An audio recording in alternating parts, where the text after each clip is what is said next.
Hey guys, welcome back to another video of Tony's phone collection. Today we're going to be doing this Razr unboxing.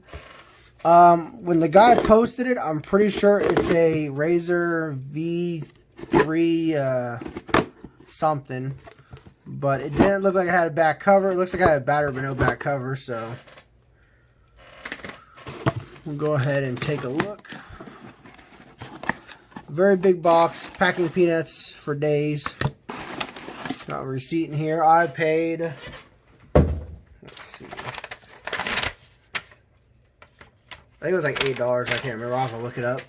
But here it is. Motorola Razr.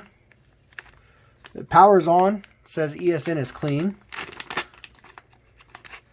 So that's pretty cool. It is the Motorola Razr V3R.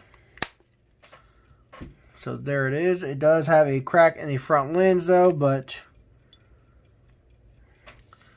it looks pretty clean. I think this is going to be AT&T or Singular if I remember right.